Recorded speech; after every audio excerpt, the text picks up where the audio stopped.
பேராசை பெருநஷ்டம்.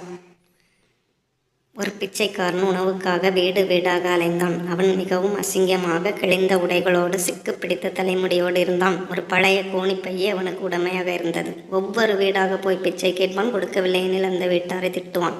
பேராசைக்காரன் கஞ்சன் என்றெல்லாம் பிச்சையிடாத வீட்டாரை திட்டிக் கொண்டே செல்வான். ஆனால் எனக்கோ கொஞ்சம் பணம் கிடைத்தால் போதும், திருப்தி கொள்வேன், அதிக ஆசைப்பட மாட்டேன் என்று அந்த பிச்சைக்காரன் மனதிற்குள் சொன்னதும் அதிர்ஷ்ட தேவதை அவன் முன்னே தோன்றியது. நான் உனக்கு உதவப் போகிறேன். நீ உன்னுடைய கோணிப்பையை பிடி, நான் அதனுள்ளே தங்க நாணயங்கள் போடுவேன், உனக்கு எவ்வளவு வேண்டுமோ பெற்றுக்கொள் என்றது. பிச்சைக்காரன் அதிர்ஷ்ட தேவதையை பார்த்தான். அதன் கரங்களில் தங்க நாணயங்கள் நிறைய இருந்தன. உடனே அவன் கோணிப்பையை விரித்தான். அப்போது அதிர்ஷ்ட தேவதை சொல்லியது, கோணிப்பைக்குள் விழுகின்ற நாணயங்கள் தங்கமாக இருக்கும், அவை நிலத்தில் விழுந்தால் தூசியாகிவிடும், இது எனது எச்சரிக்கை.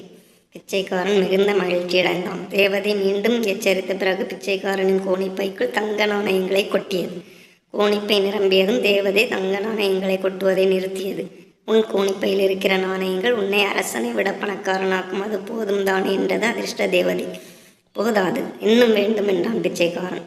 அதிர்ஷ்ட தேவதை மேலும் சில தங்க நாணயங்களை கொடுத்து விட்டு சொன்னது, உன் கோணிப்பை இதற்கு மேல் தாங்காது. பிச்சைக்காரன் சொன்னான், இன்னும் கொஞ்சம், இன்னும் கொஞ்சம்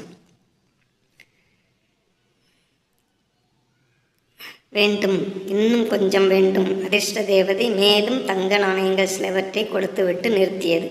உன் கோணிப்பை கிழியப் போகிறது. பிச்சைக்காரன் மறுத்தான். இல்லை, நீ இன்னும் கொஞ்சம் நாணயங்களை போடு, என் கோணிப்பை தாங்கும்.